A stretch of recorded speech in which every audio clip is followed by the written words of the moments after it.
Welcome to the SumerSports Show. Lindsay, Rhodes, and Sam Bruchhaus with you again, going through the sticky stats. This is a series. We're going position by position, trying to figure out which are the stats that best tell the story of who is good, which are the stats that are predictive of who is going to be good. We love finding the people that are good before it's been established from a production standpoint that are good. And then always, as interesting probably, whose jobs maybe should be in jeopardy because the stats tell us that they no longer are good. So love this series. We did quarterbacks last week. If you missed that, you can go ahead and download that wherever you get your podcasts. This week, we are going to try and tackle the hardest one. So our answers are going to be super these are the most wishy-washy answers that you're going to get, I think, out of any position group. But we wanted to tackle it early in the series anyway, because I think it's the most fun position to try and do this with, and that is running back, Sam. I think the tailback position is so interesting because if you're talking about the guys that you're watching and the guys that you get excited about, the Alvin Kamara's, the Christian McCaffreys, the Saquon Barkleys are those guys. You love the big runs. And then moreover, if you're a fantasy player, these are the guys that you're considering drafting with the number one pick in your fantasy draft. So the question becomes, why is that not the case in the market, in the actual predictions that front office folks are making by way of spending their dollar for these types of players or spending their draft assets? And I think the dichotomy of the two is not only number one, really interesting, but number two, very unique to football in that descriptively, running backs are some of the biggest players when it comes to winning games. But predictively, when we're trying to figure out how they will continue to play, it's really gray. And I think this is something that, as I said, is very unique to football. And frankly, some of the discussions that we're going to have is why I think at the most general level, people love football so much, because there is so much variability in things like the running game, in things like the operation between the offensive line and the quarterback and the running back. And all these things come together to kind of build this perfect question of, do we know which stats tell us which running backs are valuable? Yeah, it's a tough question to have a really straightforward answer to be honest. And I think the best example for how hard this is to try and make a judgment call on just looking at stats is Saquon Barkley, right? 100%. Like, we all know what he did in 2024. Incredible all the way around. Looks every bit like the running back that you wanted him to look like, that you drafted him to look like several years ago, all of the things. Saquon Barkley in 2023, there were no numerical signs that this was coming. And obviously we know Saquon Barkley. We know about the environment in New York. You know how it might look different in Philadelphia. If I'm picking myself up and putting myself in between those two seasons, but just looking at numbers, there aren't a lot of signs there that say, like, this is one of the best running backs in the NFL. And I point this out just to point out how hard it would be if we didn't know that about somebody, because how many running backs out there pop onto the scene, they're drafted in the 6th round or 5th round or whatever, and then all of a sudden they're like good and they get on the field and they get an opportunity, and like, we didn't see it coming, but there it is. Chuba Hubbard's been in the NFL for years. Last year had an outstanding year, but like, there were a lot of opportunities for him to prove that he was that dude, and like, we still didn't see it. Saquon's numbers in 2023, he ranked 16th in rushing yards. He ranked 8th in attempts. He ranked 29th in yards per attempt, 3.8 yards per carry. Woof. 41st in EPA per attempt, 31st in success rate, 40th in yards after contact per attempt, 9th in rushing yards over expected, tied for 9th in rushing yards over expected per attempt. So those two, maybe, like, I'm kind of circling, like, maybe there's something to that without getting any deeper, and we will.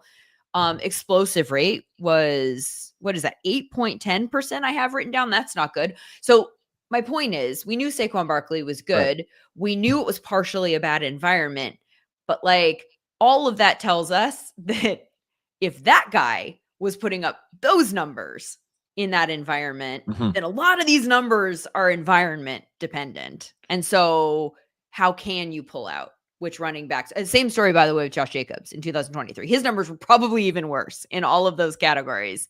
And I made the mistake last offseason of wondering if Josh Jacobs wasn't good anymore. I kind of figured Saquon Barkley's good. I didn't know he was going to be as good as we saw in 2024. But Josh Jacobs, I was like, I don't know. Like, it was terrible. It was so bad. And so I wasn't rushing out to draft Josh Jacobs in fantasy. And then he looked way better in the Packers. Mhm. So all of this to say that a lot of running back production is really reliant on the environment. So much so that it's really hard to parse out numbers that tell the story of the running backs effect on the offense without it also reflecting Exactly. the quality of quarterback or the quality of offensive line or the play calling or the usage or any of these different things. This is going to be a tricky thing for us today. Right. If you wanted a stat, and this isn't a fun, I mean, it's not fun and it's kind of all encompassing, but if you wanted a stat that really was going to tell you that Josh Jacobs and Saquon were going to be good, it would have been that the Eagles and the Packers were in the tops of the league in EPA per rush in the prior year or the year prior to that. And that's not telling us anything about the single player. That's telling us about everything else kind of to a certain degree and that single player within that context. And so the questions arise about the Dolphins, for example, who under Mike McDaniel have been an excellent rushing offense pretty much every year except for last year. So what does that mean for Devon Achane? Does that mean that he's a product of that environment? Does it mean that, a player like Jordan Mason? There's so many questions around the context of the running back and the relationship between the offensive line and the relationship between the type of plays, the type of runs that are being called for these players, that it puts it in this kind of, like mystery box that we try to open up with some of these stats that we're going to go through. And that's what's, I think, really so exciting about number one, fantasy, and number two, the running back position as a whole. Yep. One of the other examples here, we did this with quarterback and I used Aaron Rodgers as an example, why you can't use passing yards, why you have to boil it down into something more reflective of the per attempt efficiency metric. You don't even have to get into advanced. You could just go per attempt, right? Like number of attempts per attempt, what's happening every attempt. Same thing with rushing yards. Tony Pollard's an interesting one because he actually pops in some of these advanced categories that we're going to talk about, but he was 12th in rushing yards. I don't know if anybody last year was like, who's the 12th best running back in the league? It was Tony Pollard, right? Who's 25th in yards per carry. So that might be partially why we're thinking that it's, first of all, it was a bad offense. We know that the environment in some way impacted that, but, he needed a lot of attempts to get to the rushing yard total that he ultimately had. A more interesting one, I think, is Kyren Williams, because Kyren Williams gets all of those backfield opportunities. Like Sean McVay loves to stick with one running back, so he gets a ton of opportunity. His efficiency metrics were off the charts in 2023. I think we were looking at 5 yards a carry off the top of my head. Last year, they plummeted. And so now we're kind of in like an interesting situation where we're trying to figure out what is going on with Kyren Williams. Did he sort of fall off? Is something different? Was the decrease a result of environment, offensive line? Was it play calling? Is he no longer good? There are questions that we need to ask about him after a season where he did finish 7th in rushing yards. So a lot of people are like, what are you talking about? He was 3rd in attempts. He was 31st in yards per carry. And that's before we get into any of the efficiency metrics that are more advanced. That's just literally doing simple math and saying you got the ball this many times and you came up with like this many yards every time compared to your peers.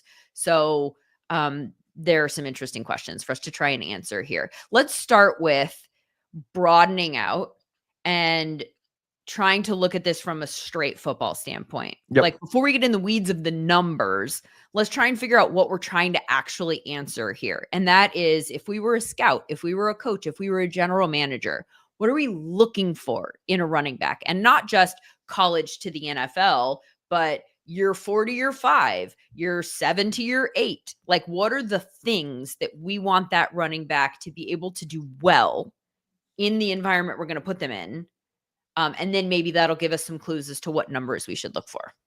Yeah. So coming from player experience, because I think there is a difference between my analytical brain, which thinks to myself, well, as you kind of laid out there, Lindsay, expected points added tells a very different story about the run game than yards gained does. You can have, as you mentioned, I think you laid it out very well. Tony Pollard, lots of rushing yards, 12th best running back by rushing yards. Very bad offense. Those two things can coexist in a way that's a little harder for it to do in the passing game. But if you're a player, the running back's the one who's striking fear into you because, typically they're a little smaller. They typically have a great gravity to them, particularly if they're have an excellent center of gravity and they're fast. You can bring both of those together.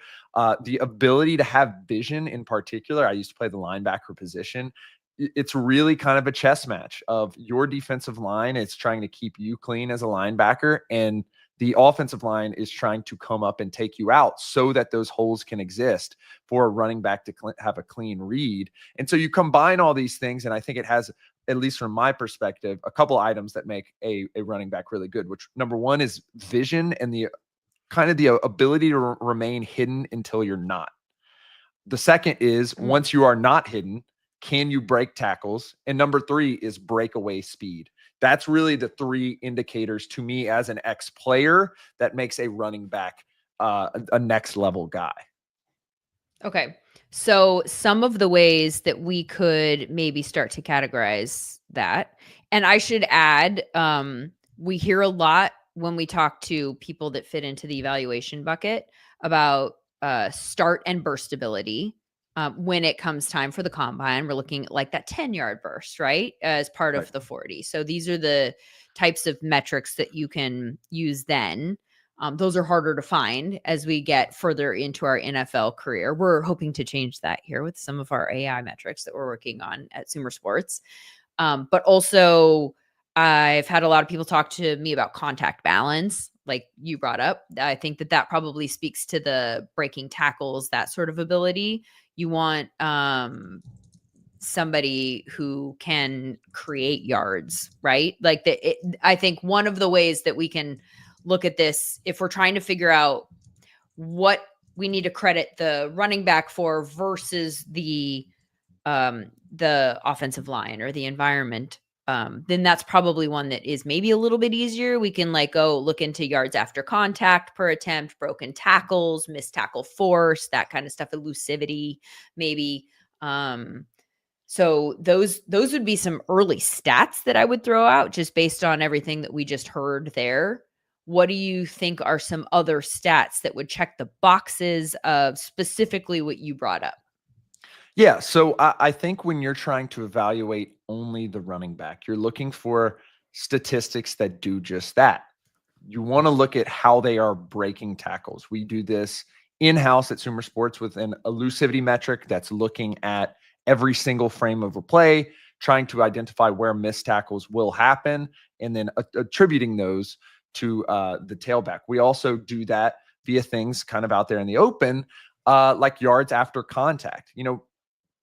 Really the only thing that's unaccounted for in yards after contact is where the player was contacted. For the most part, it's quantifying their ability to move forward after that. Obviously, there's points in time in which you're getting hit right when you get the ball that you're probably not going to get a bunch of yards. At the NFL level, hopefully for the better teams, that comes out in the wash because you do have high-level offensive linemen. But those types of stats are the ones we want to look at to get a sense kind of at the highest level of how this player will deal with, defensive players and their ability to move past that. I think that's the key that we really know right now has some level of stickiness. But as we kind of talked about with regards to prediction, we're in a totally different realm for running backs as compared to quarterbacks. We're dealing with correlations in like the 30s and 40s for the past 2-3 years. With quarterbacks, it's a way higher than that. And so with regards to passing statistics. And so when we're saying these stats are sticky, they're giving us some information about the player. But on a year-over-year basis, there's so much that can happen, whether that's injury, whether that's new offensive lineman or offensive lineman injury. And specifically, the quarterback's play that could really affect some of these stats. Yeah. But I think The ones like yards over contact, to a certain degree, rush yards over expected, tackle for loss rate, elusiveness, those tend to have higher correlations when it comes to running backs. Okay, let's put this into buckets just for simplicity. We'll put it into different buckets and then we'll circle back and we'll have conversations about why they belong in the buckets that they are. Right. So let's start with the running back stats that are most about what the running back is doing. Yep. Every stat needs context, but in terms of finding the ones that most accurately tell the story of the running back, which are the stats that you think belong in that bucket? Yeah, so that's where you're going to pick up those elusiveness stats, those yards after context. And I want to hone in on rush yards over expected in particular, because this is a stat that the NFL basically commissioned through the Big Data Bowl and has since been improved upon by people like us at SumerSports, designed to figure out that context using tracking data, using an understanding of the play and an understanding of where things are occurring. And so I think that's the main one that people will see out there. That is a next generation stat that is designed to try to figure out exactly what the running back is doing on any given play.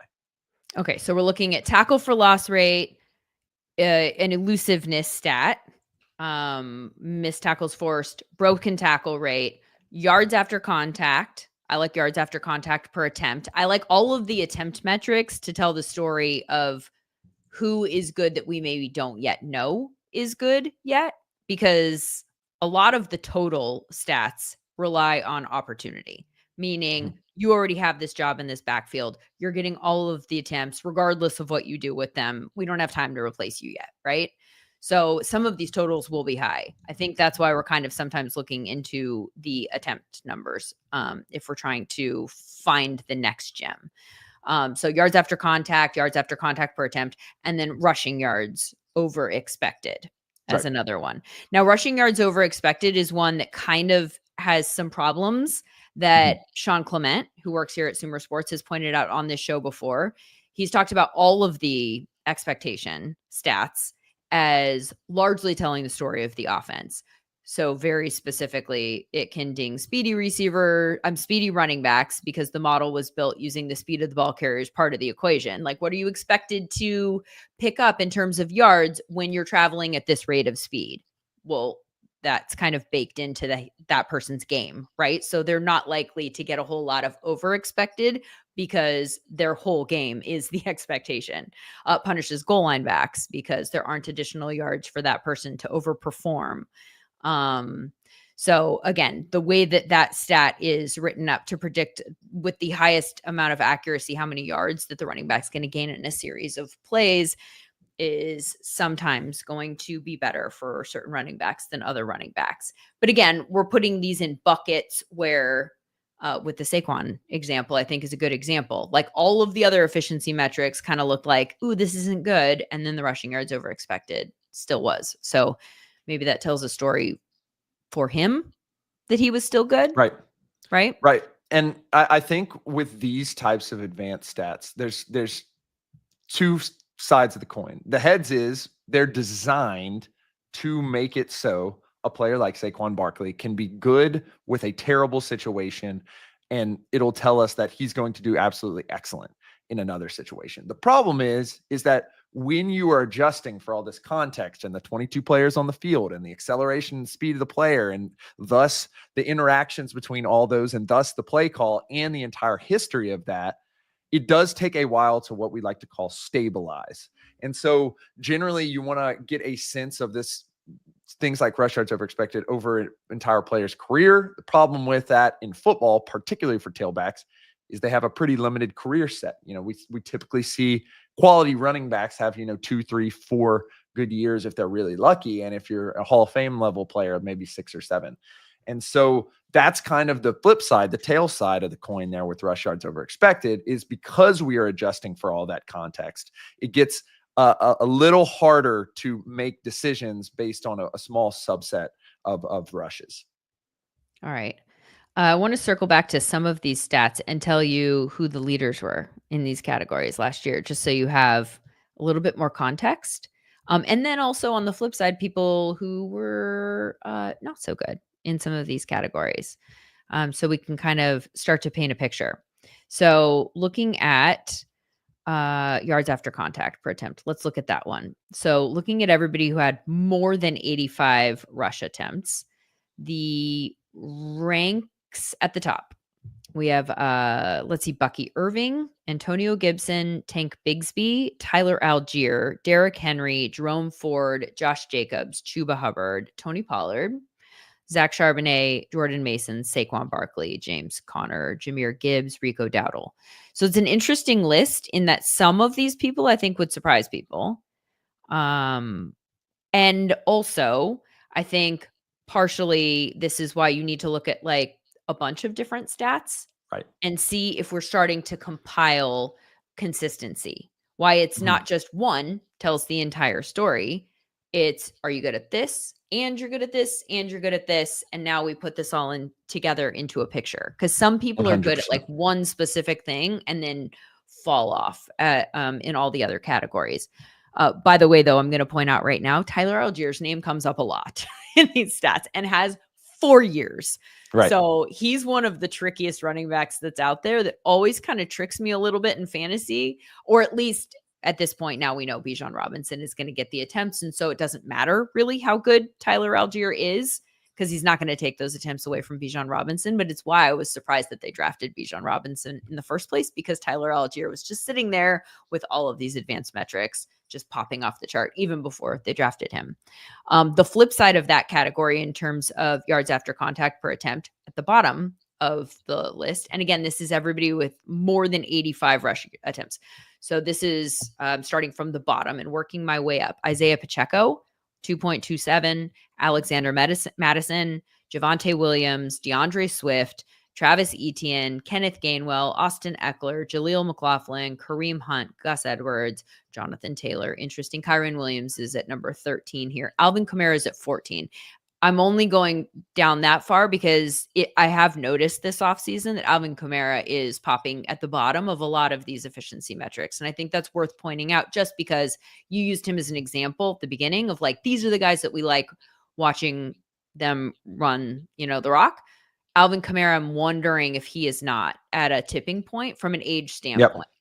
Yep. And so that's the only reason I bring it up. But some of those names here, and again, this is just one category, are names that I kind of have circled as far as like, are the jobs a little bit in jeopardy? Like Etienne, I feel like, is that going to maybe be a little bit more Bigsby in that backfield next year?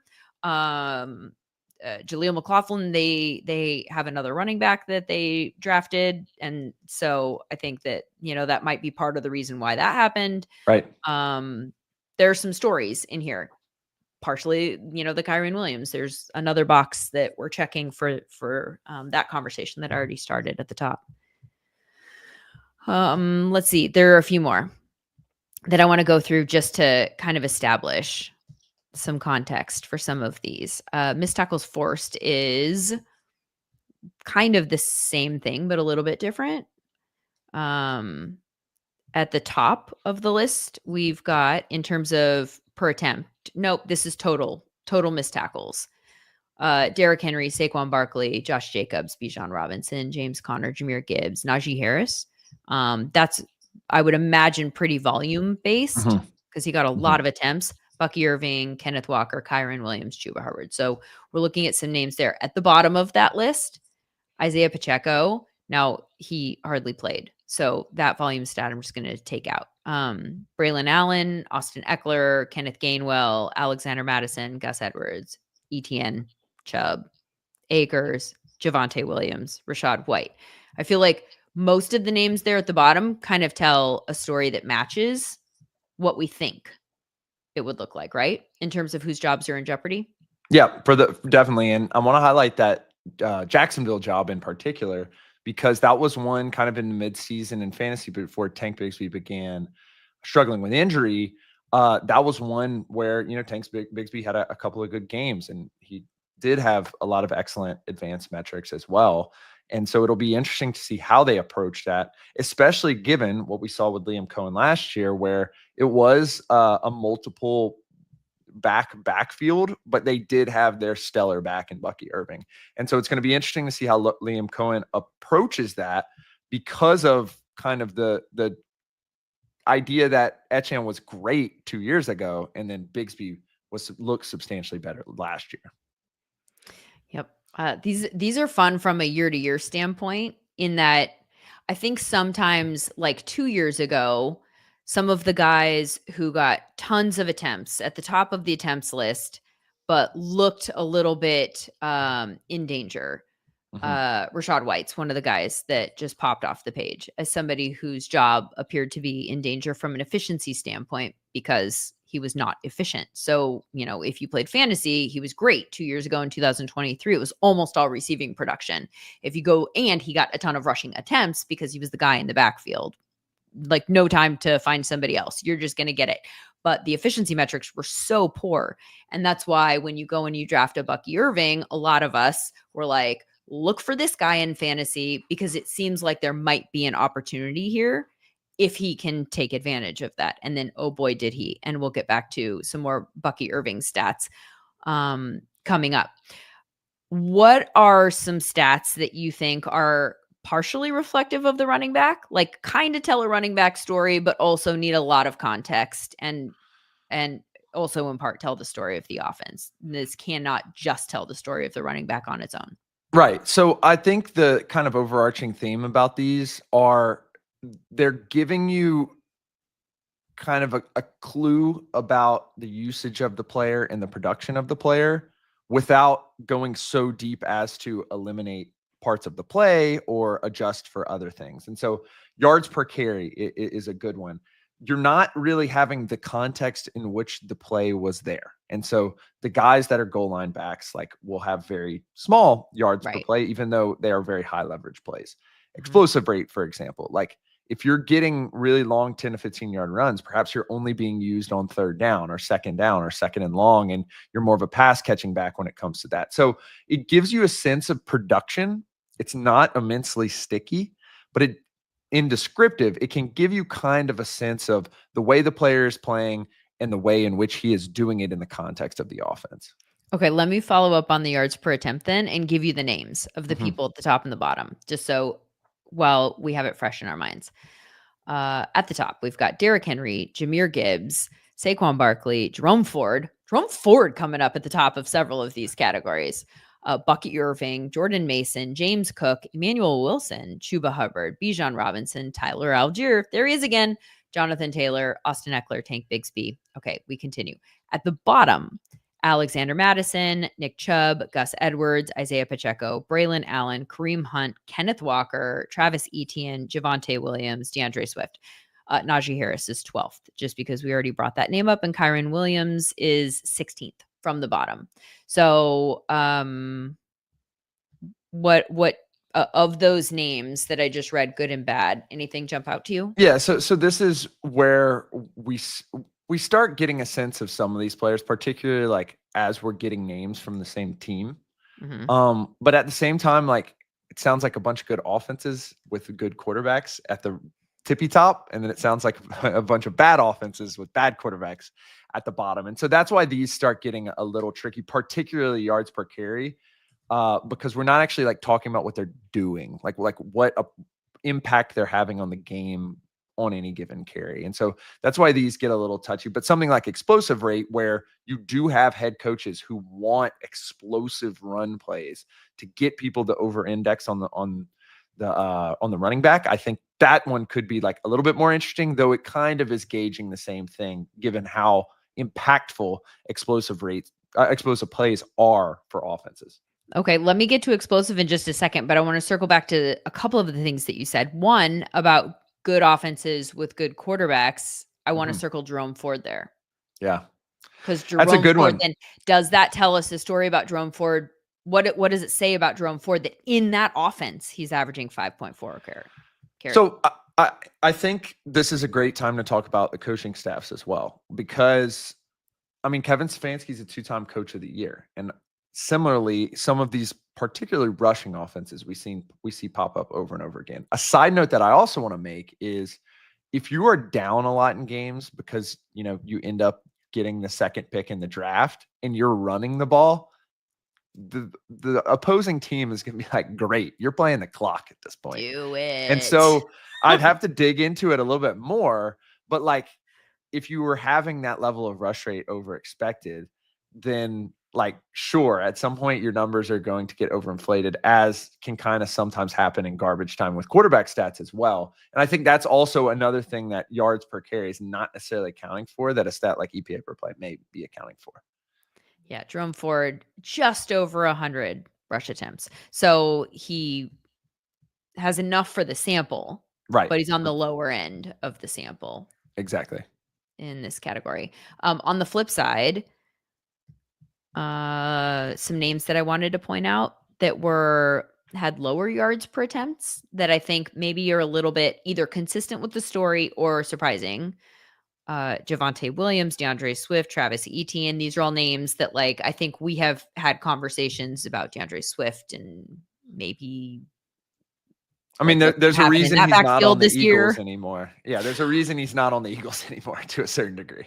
But also, they didn't draft a running back Yep. Very high in the draft. So, you're kind of looking at him in that backfield in Chicago and saying, like, okay, is it him? Is it Roschon? Is it the rookie that they drafted there? But again, they didn't like prioritize that. They didn't draft a running back early. And so what does that look like there? Because clearly the environment was bad in Chicago. Yeah. So this might be that. But also, are we seeing signs that this is the guy who can all of a sudden be a much better running back if the environment is better? I don't know the answer to that. Well, what's interesting in particular with DeAndre Swift is he was let go by the Lions, one of the best rushing offenses in the league now, and by the Eagles, perpetually one of the best offenses, rush offenses in the league. But what can be noted about those two is they both have excellent offensive lines. And when you see where the investment, the attention, the discussion that Ben Johnson was having throughout the offseason, it was all about the offensive line. It was about adding Joe Thuney, Drew Dahlman, Jonah Williams, all these guys who hopefully will be putting DeAndre Swift in a position, including the Colson Loveland tight end selection as well, to put alongside Cole Kmet, so perhaps they can run a little bit more diverse personnel groups. I think they're trying to build their floor up. And given that DeAndre Swift has been a player that has been a part of some pretty excellent run offenses, despite being quite literally immediately let go from those situations, he could be kind of your gauge of how good the situation is until you try to go out and get another top tier tailback. I wonder too, running backs are so interesting because, like, so what you just said there about him being let go by two different teams kind of is the opposite.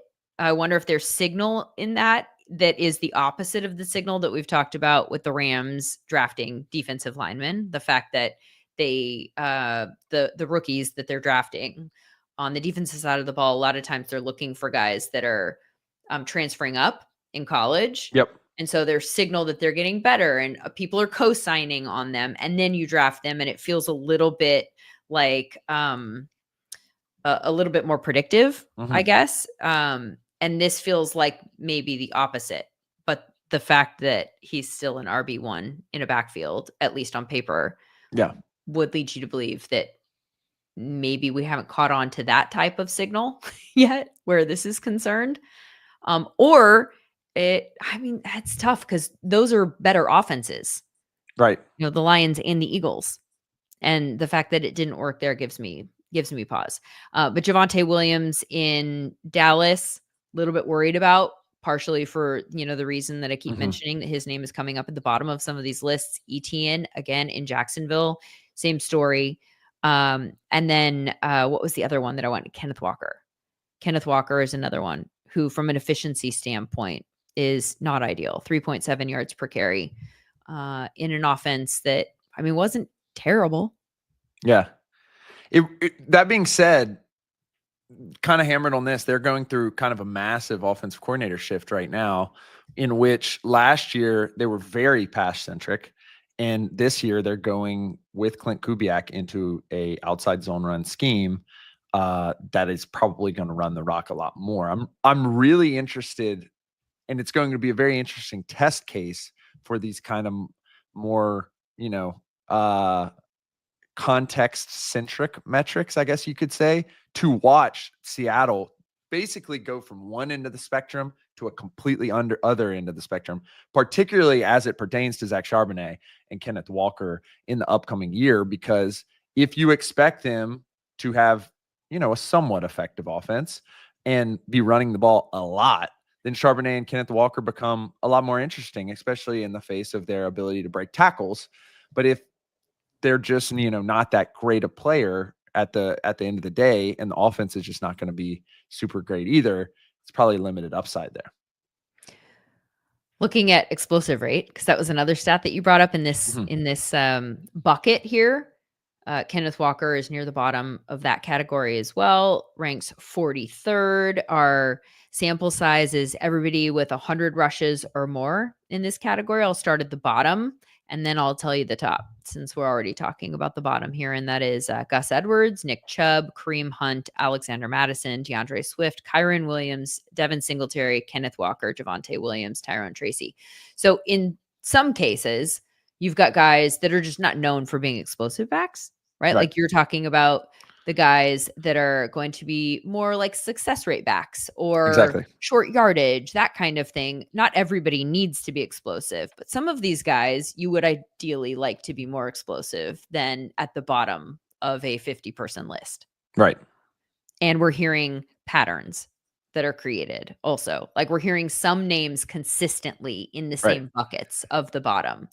If we reframe it for the top of the list, and here I got to weed out some quarterbacks because some of these quarterbacks are very explosive. Lamar Jackson, Jaden Daniels at the top of the list. We've got Jahmyr Gibbs, Cam Akers, Jordan Mason, Derrick Henry, Saquon Barkley, J.K. Dobbins, Tyler Algier again, Bucky Irving, Jerome Ford. Jerome Ford. What the heck with Jerome Ford? What's going on? It's very interesting, and I think I want to hone in a little bit more in particular with Kareem Hunt and the way the Chiefs ran their offense last year, where if you look at EPA per rush, Kareem Hunt was like a top of the league starter in EPA per rush. But you look at explosive rate, it wasn't explosive at all. And so that's why, you look at this stat, you get a sense of what it's telling you. You stick to the definition very closely, and then you kind of move forward from there and continue kind of trying to tell a longer, broader story than you necessarily have to tell when it comes to a quarterback or a wide receiver, where the passing game is a little bit more, the wide receiver is running a route and being guarded by a single person. It's not 5 guys trying to block upwards of 7 or 8 guys and a quarterback handing the ball off to you when potentially you could pull it and go for a play action pass. There's not all that much stuff going on there. And so you have to build out this long-term thing. And there are interesting spots like with Kareem Hunt. You mentioned EPA per rush. So let's go to the stats that are pretty much just team stats. Yeah. And don't look at them to tell an individual story or use them to cite whether a running back is good or not. What are those stats? EPA per rush and success rate, which are both based off of EPA. Success rate is just, are you kind of, quote, moving the chains or, quote, doing what you're supposed to do every play. EPA includes those explosives, and you always want to have a positive EPA per play. Those are the two that are probably true team stats. That's the case for EPA per pass as well. The difference is in EPA per pass, there's one quarterback, and sure, he's being blocked for 5 guys, but he can throw the ball away. He can scramble. In a rushing play, you're running and everybody's coming after you. Yep. And so it does involve all 5 guys. It does involve the defense. It even involves the wide receivers and tight ends to a certain degree. And so it's just so different that is a true team stat. And we brought it up a couple of times. Like, you notice that these teams that have switched running backs year over year, the Philadelphia Eagles, for example, still are good at running the ball. Yeah. And so it's like, at that point, it signifies that stat is a good descriptor of what a guy perhaps has done, but it's not necessarily the best predictor, given it includes so much other context that can cause questions. Yeah. It's interesting too, listening to you describe the EPA per rush in comparison to the EPA per dropback. Yeah, The quarterback kind of controls all of the decisions that are happening exactly. at that point, like you said.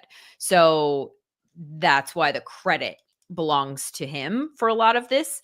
The running back doesn't even get to call his own number, right? Like he's Right. like, oh shit, this isn't good, but here I gotta go anyway. And that's notable for a lot of these advanced stats. I was saying that the quarterbacks are at the top. Mhm. The quarterbacks are at the top of a lot of these rushing efficiency metrics, largely because they get to call their number at Right. those moments. So they're running when it is best for them to do so, as opposed to every down that we want them to do so, right? So that's why we're going to see a lot of these quarterbacks who are admittedly good running backs. But I think it's notable that for a lot of these stats, you're looking at like breaking it down from an efficiency standpoint, and you're still seeing Lamar Jackson and Jaden Daniels ahead of the best running back. You're going to see, Josh Allen and Lamar Jackson, and some of these guys, like I think it's yards per carry. Yeah, yards per carry. You've got Lamar Jackson, Jaden Daniels at the top, and then Derrick Henry.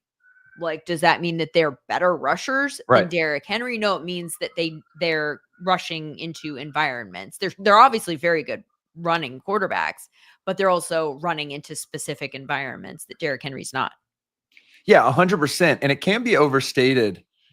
There's at the NFL level, there's really not all that many just, line them up and run them designed runs for quarterbacks, much to my chagrin, because I love a design run for a quarterback. But like even at the most base level, the quarterback can view the look he's getting and go, this isn't good for me. I need to check into something else in a way that, the quarterback is doing that for the running back to a certain degree.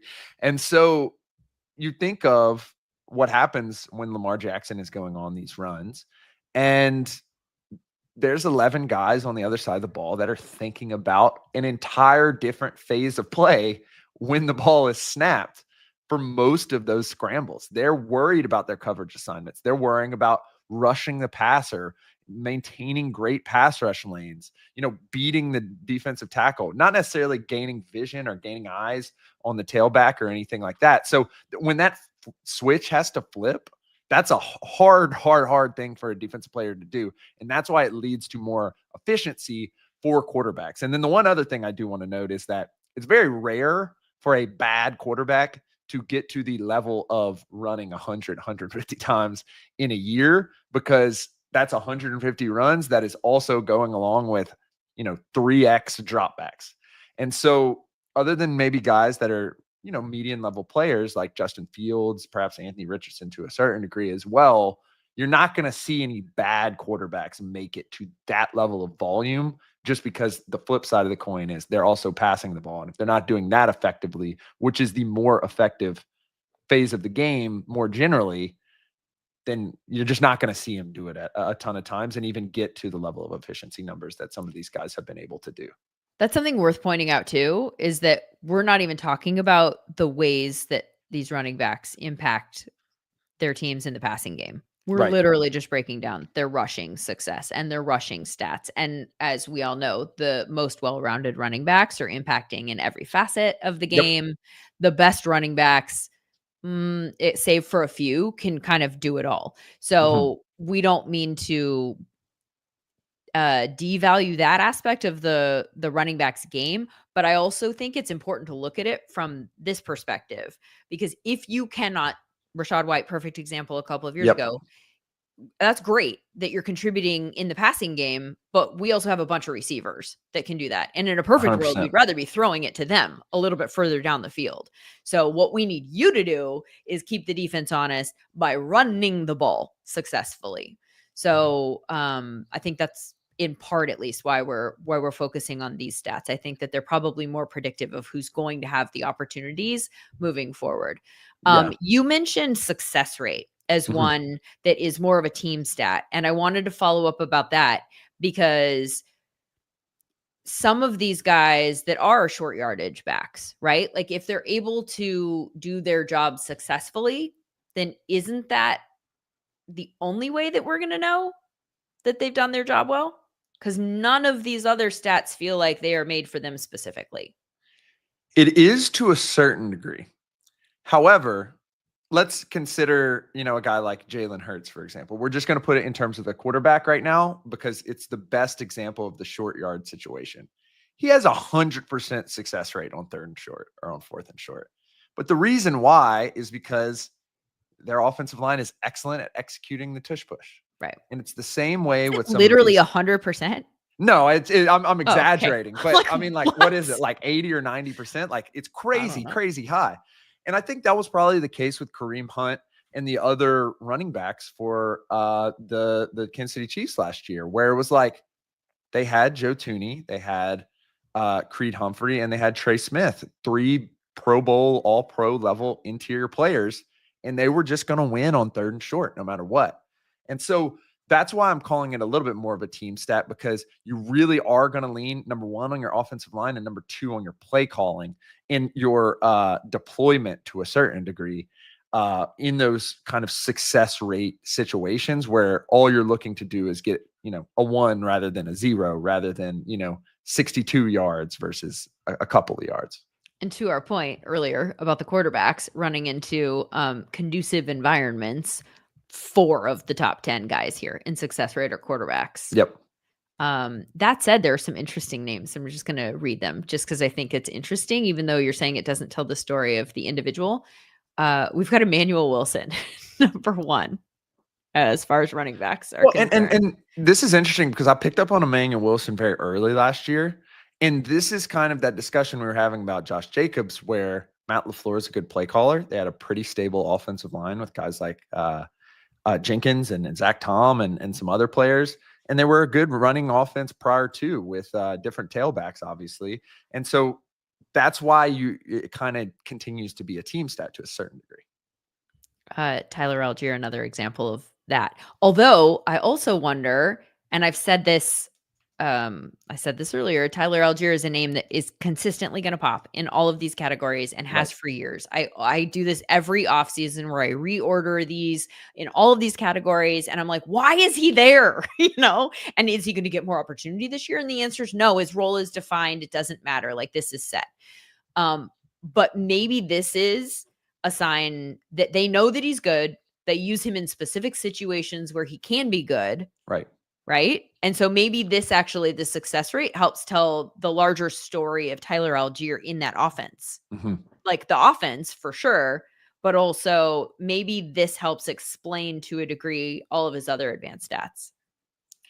I think the key word there is it explains it, but it may not predict it if he were to go play for, the Houston Texans. Team. Exactly. Yeah, that's a really interesting point.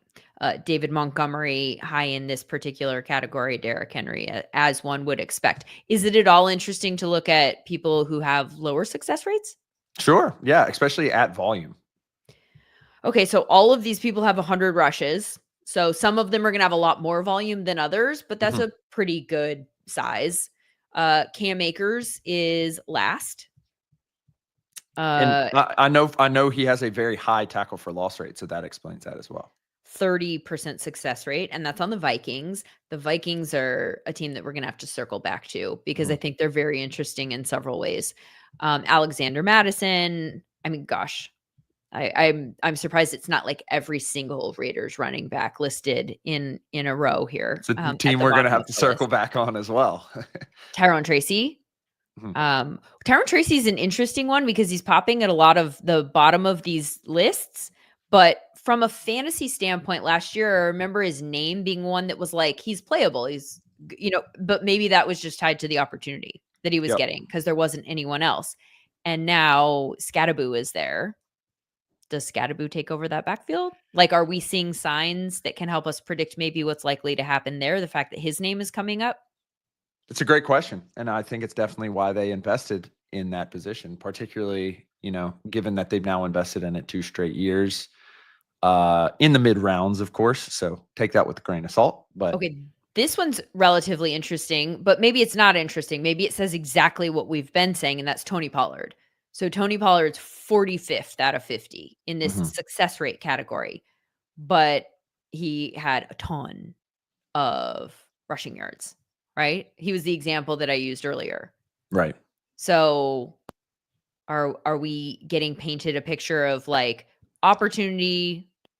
What does it say about him? Or is this, or is what we're learning about Tony Pollard today more indicative of the offense? Does any of it so far kind of tell us anything about him? Or is that hard to even know because the offense is so bad and it just is what it is when you're a running back? I think it's a little hard to know.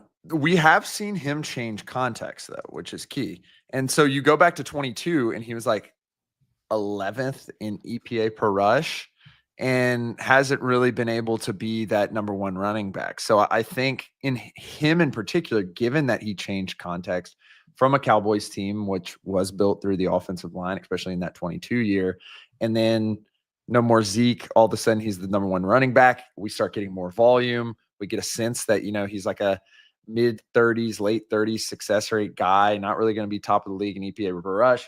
He then goes to the Titans as a young team who needs someone who can take volume, and he does that, but he isn't super effective with it. And I think he's probably in this weird little position that can exist in running backs just because the sheer physicality of the position of like, sure, he can take a lot of carries for you, but he's just not going to do that much with it. All right. So let's see. That's are there any other stats that we need to go down? What about box defenders? This is one that I see. It's on our site. Mm-hmm. Do box defenders say anything about the running back? So this is an interesting one. At the NFL level, particularly as we continue moving forward into like a nickel, and some teams even are basically dime based, I don't think it matters as much for running backs. It does tell us a little bit about how they're utilized to a certain degree. Tyler Algier, for example, running into a lot of heavy boxes because of the way he's used. And killing it. Anyway. Yeah. Didn't mean for this to turn into a Tyler Algier appreciation hour. Yeah. And then you look at a guy like Christian McCaffrey, for example, in 22, also a guy like when he's having an excellent year, probably going to face a lot of heavy boxes, but that's probably because they're going to trot a lot of tight ends out there as well. And so I think it's says a lot more about how the running back is used. And then side note, how good the quarterback is and how good the offense coordinator is to a certain degree. Yeah. I don't even think it's side note. I think it's I think it's first and foremost, the thing that makes the most sense is that it's about the quarterback. Like, it doesn't even make sense, even if you are. So let me look up Derrick Henry's box defender rate. It's because, I mean, that's the guy, right? Yeah, like so more than anyone, you're like, if we're going to stack the box to stop anybody, it's going to be Derrick Henry. It was pretty high, actually. Yeah. So I do want to make a quick clarification here. Mm-hmm. So like Tyler Algier in 22, high box face. Then the offense coordinator changes last year. They moved to a more 11 base set, much lower last year, not a super high average box defender. Derrick Henry on a team last year, Baltimore Ravens, which ran 12 personnel out the wazoo, all kinds of tight ends on the field, high box defender rate. So it kind of like is a correlation there between offense coordinator and then, as you said as well, quarterback. I think the Ravens are probably a pretty interesting scenario because they have an extremely effective rushing quarterback, or at least an extremely dangerous rushing quarterback, even though it doesn't always show up in the EPA stats. They have an extremely dangerous tailback as well. They would throw out Justice Hill at times to be more of kind of the third running back, but they pretty much always had 2 or 3 tight ends on the field at any given point in time. And that's not even including Patrick Ricard. All of this also tells a story about the Ravens' brilliance in terms of how all of these different pieces to the puzzle affect one another, right? Yeah. I mean, and that goes without saying. It's football. That's always the case. But if you break it down and talk about it in this specific way, like you've got Lamar in the backfield, right? And what do you want to do? You want to clear out space for him to throw. Like, he's such a good passing quarterback. We all know he's a good rushing quarterback. But I think a little bit underappreciated, maybe until recent years, his ability in the passing game. So what do? You bring in Derrick Henry, you put multiple tight ends on the field, bring the box down. Like, all of this works in concert. And so you can see all of the different ways that 100%. This doesn't tell a story about one person. 100%. And I do want to hone in on one thing. We lightly touched upon it, but I want to talk about it in terms of the Ravens in particular, because of it shows how unique what they're doing is is like positional versatility. We talked about why we're not really going to talk about receiving stats because, there's only 2 or 3 running backs that are active receivers that are being lined up as receivers. Christian McCaffrey struggled with injury. Alvin Kamara years ago, not as effective anymore. Like, it is very rare to see a running back with that level of receiving prowess. Now. But then you look at the Ravens, and it's really not a lot of guys who are positionally versatile. Mark Andrews considered more of a receiving tight end. Frankly, even Isaiah Likely to a certain degree considered more of a receiving tight end, though he does have some blocking upside. Patrick Ricard considered only a blocking fullback. Derrick Henry considered only a running tailback. Justice Hill considered only a passing running back. And then you look at a guy like Zay Flowers, who basically until last year wasn't considered a wide receiver 1. And there was questions about that offensive line as well last year. So it is distinctly unique, as you said, Lindsay, of how all those puzzle pieces come together around Lamar Jackson. And everything that you just said, my brain is going out west and trying to think about the Chargers build. Mm-hmm. Their general manager, Joe Hortiz, who spent his entire career with the Ravens and is going into year 2 with the Chargers. And they just drafted a tight end and brought in a tight end and already had a tight end. And are we looking to go in that direction? And the running backs that they have in that backfield, Najee Harris, they just drafted Omarion Hampton. So now are those guys that we can expect to catch the ball out of the backfield? Or are we going more for this like Ravens style of approach in terms of build? I think that there's probably some correlation there. Is correlation the right word? Yeah, definitely. I think there's correlation. And, I've been begging for them to run Justin Herbert a little bit more. Maybe we'll see it. Maybe we won't. I mean, I would just like them to give him some receivers to throw the ball to. That's all I want. I mean, I'm just like, I'm not even asking for a lot. Anyway. Okay. So what was the other one that I wanted to ask? There was one more stat I wanted to have, first down rate. I think, again, this is one that's probably very similar, just given that if you're utilized in short yardage positions and you're effective at getting those, but you're not going to get me an explosive play on first or second down, you're probably going to have a high first down rate. And Lindsay, guess who leads in first down rate for 2024? Tyler Algier. Stop it. But it tells after all the quarterbacks.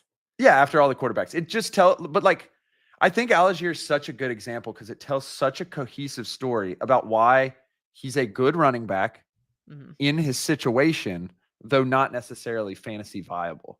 And at the top of the podcast, I was talking about how there's these stark differences in how any given person in the football sphere, media, front office, scout, analyst, so forth and so on, views any given tailback. And I think Algier is the true one where it's like he has a role, he's good at that role. That role is probably not going to be the same other places. And that role doesn't come with a lot of volume. And I think that really distinctly breaks down why he's not a top running back in this league, despite having a lot of really good numbers and despite being a key player on a pretty good offense. Is there anyone else that you think is offense specific? Like if you lifted him out and put him somewhere else, I'm putting you on the spot here, just pull up a list of running backs. Who do you think is this? I think is probably more reflective of the offense. Although I guess that's hard to say, right? Because if you haven't seen somebody outside that offense. I mean, kind of on the flip side, to a certain degree, I think that it has to be Rachaad White, right? Because he's an opposite guy. He's a guy who gets targets. He's a guy who has not been immensely effective in the running game. He is more of a third down-esque back. Typically, and it's a similar question with him. Probably not the most valuable skill set on earth. Can we replace that in another scenario? Sure, but you always want to give rest to your running backs so that a guy like Bucky Irving, who can hit those explosive plays, has the juice to do so. And so I think on the flip side, I think Rachaad White's probably the opposite type, but similar kind of collection of traits when it comes to, or similar collection of valuation when it comes to fantasy and when it comes to these other things.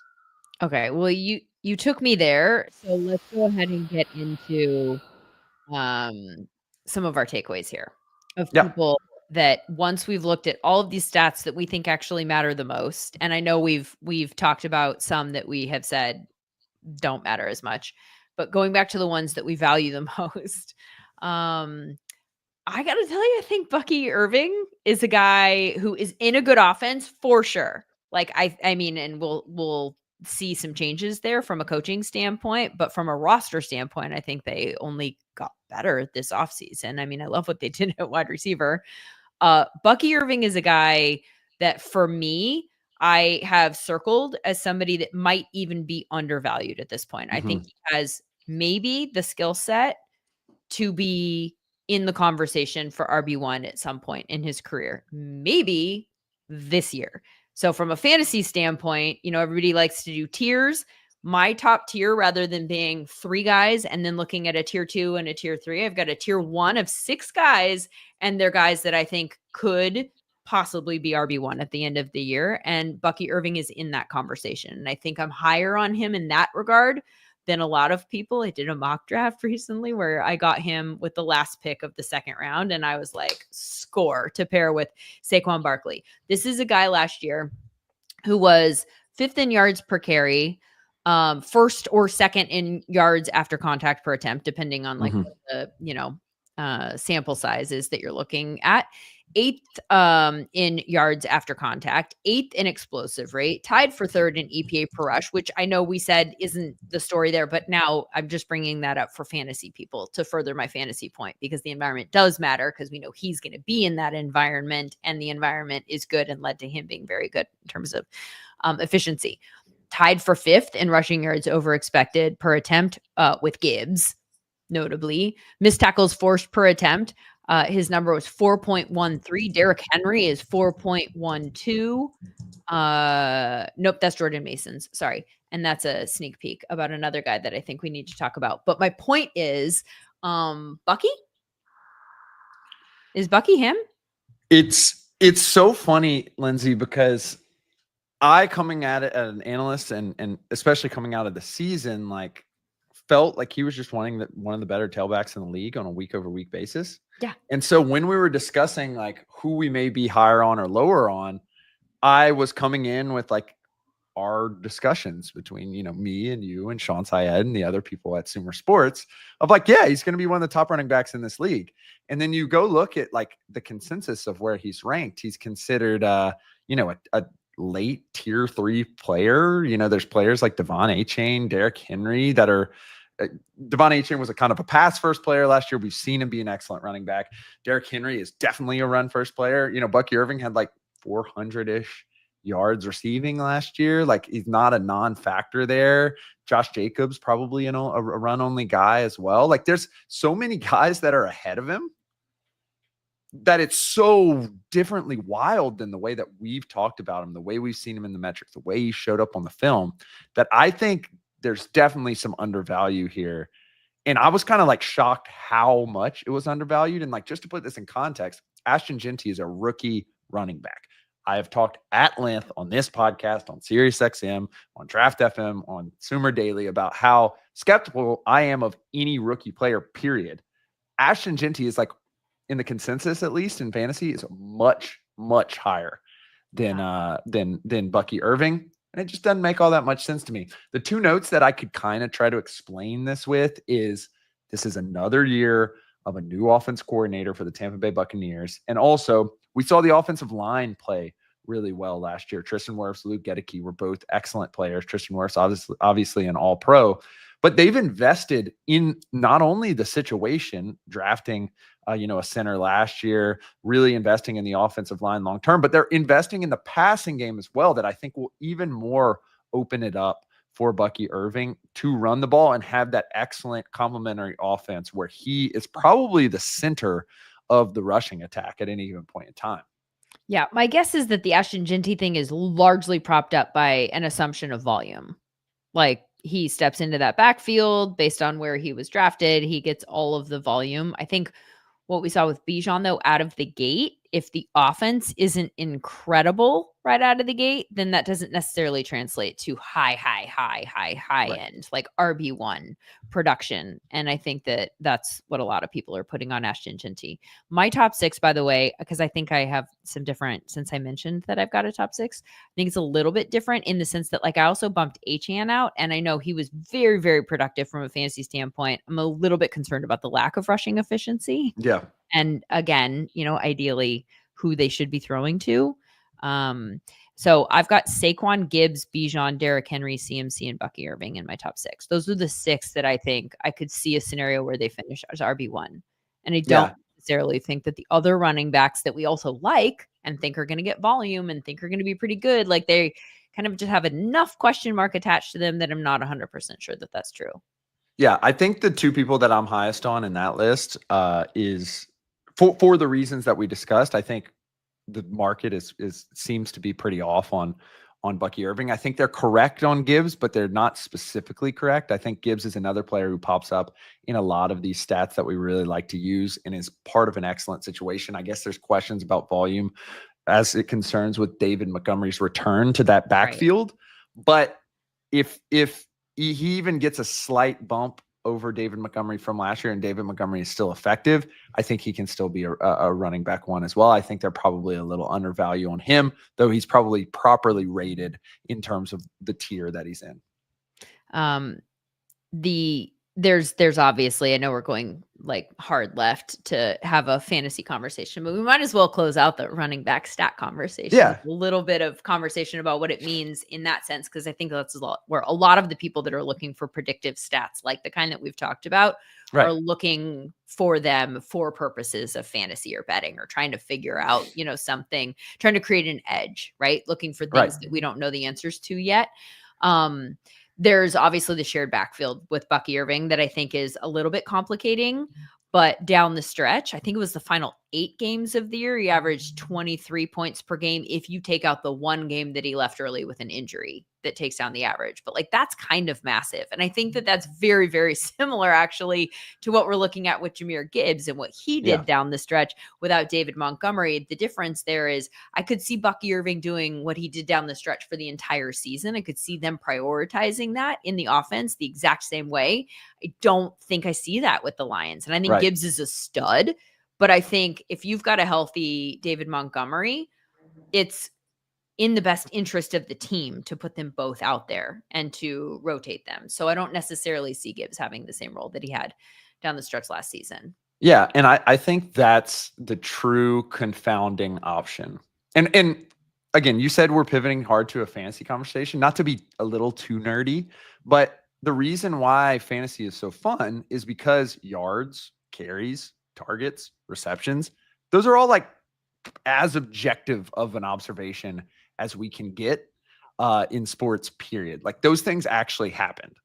Whereas when we're talking about rush yards over expectation, like there's a lot of kind of modeling and context massaging and decisions from the modeling perspective made that make it a little harder to stabilize out. So when you look at other sports like basketball, for example, points and rebounds go into a prediction long-term of some of those more predictive statistics when you don't have enough sample size. And so it's the same kind of thing here. So we're saying it's a fantasy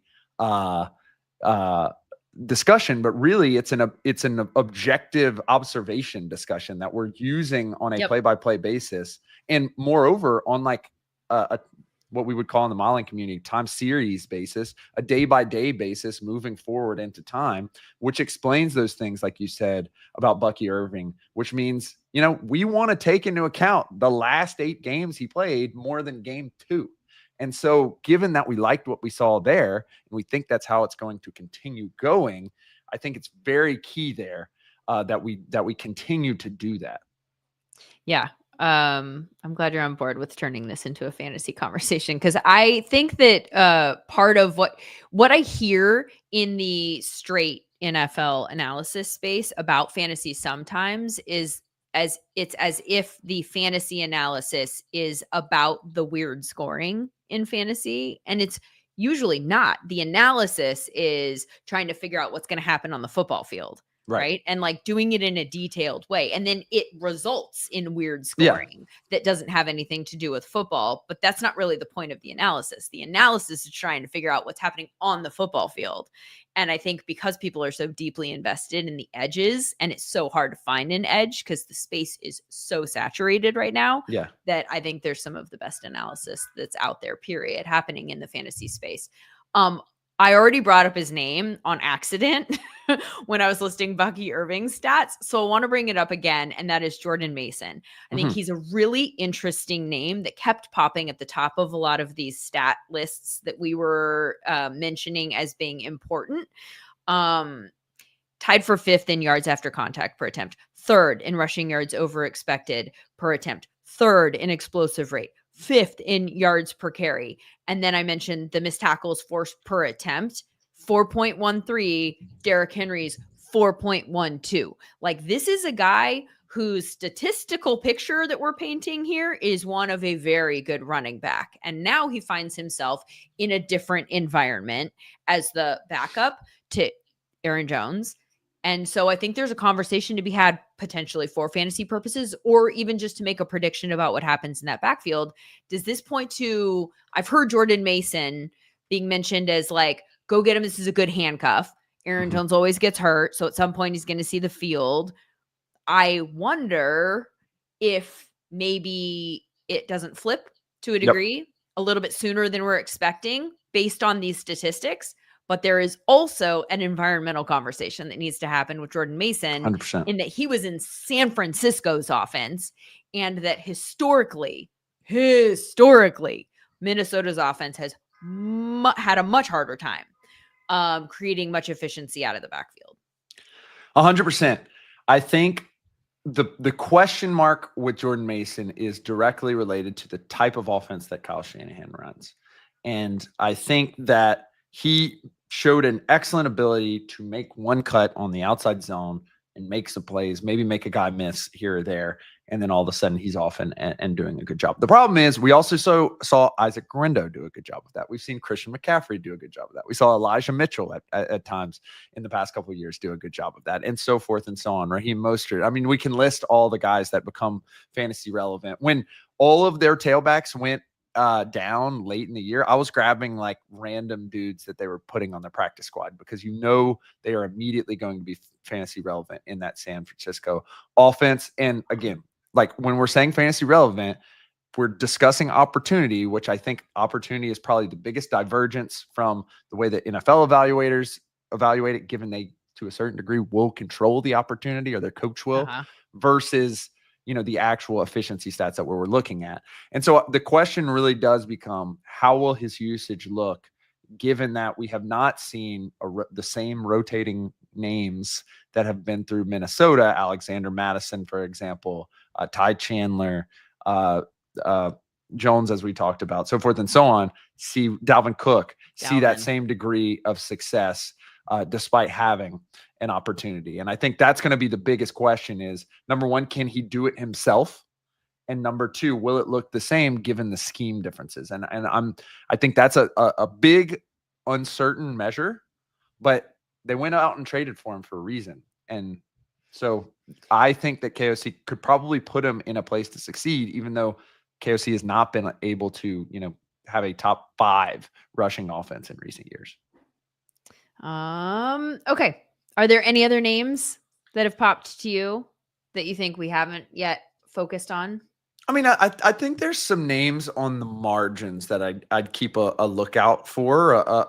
I think we kind of mentioned him here, but like Zach Charbonnet, for example, does do well in our elusiveness metrics. That tends to be a little bit more of a stabler stat that is based on what the tailback himself is doing. You put him in a Clint Kubiak-based offense that was able to see a measure of success, particularly at the beginning of the year, running the ball with the Saints.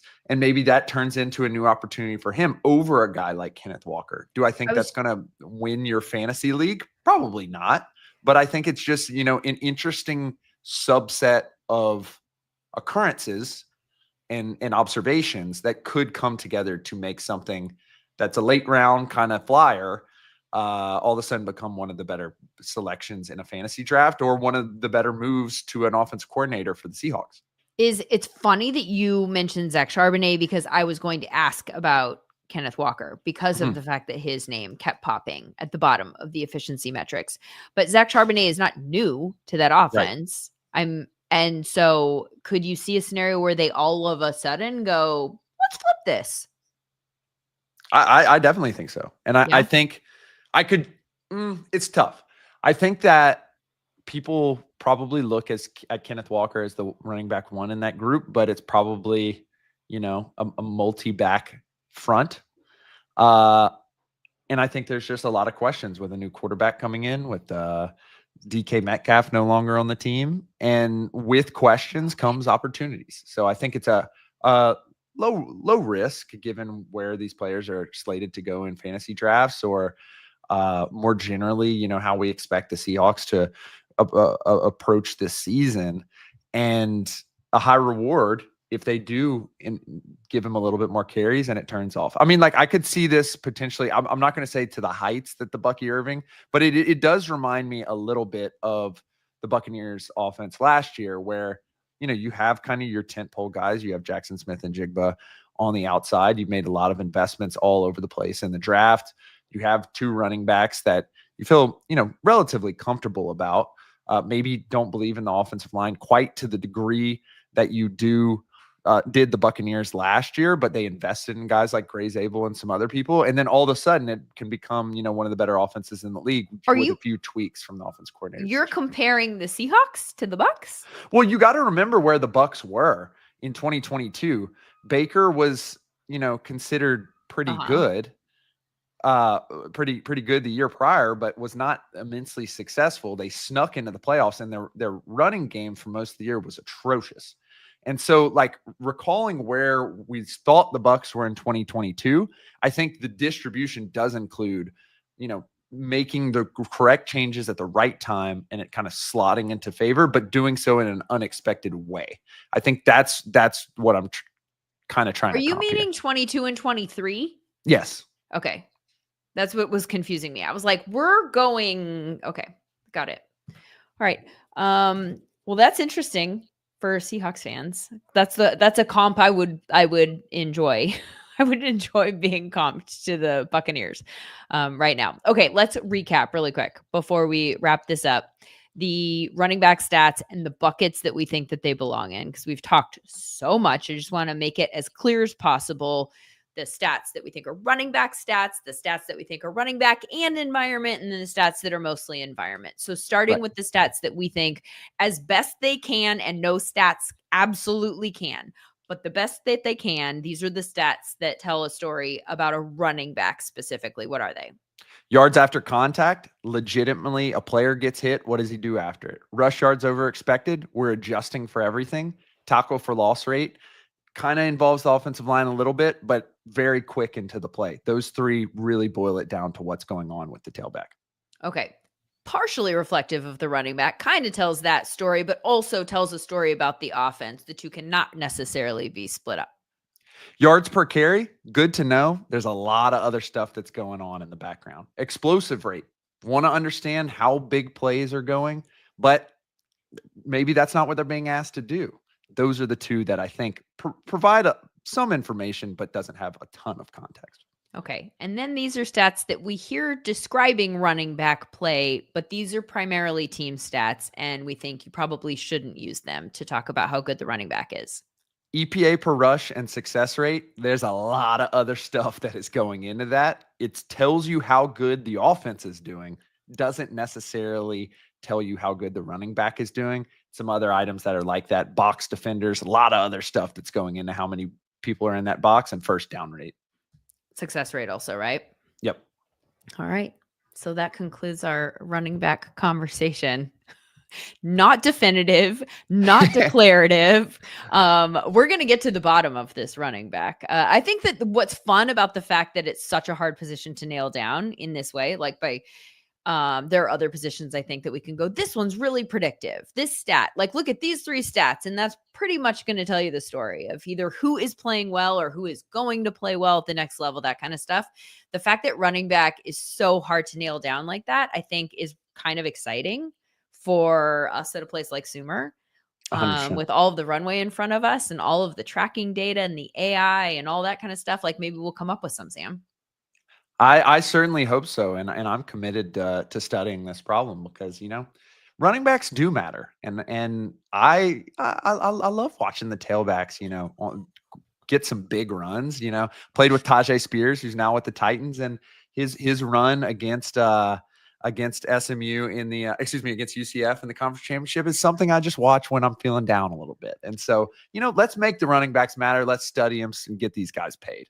Yeah, let's figure out which ones are good outside of their environment. Thank you so much for being with us for this Sticky Stats series. It'll continue next week with a different position group.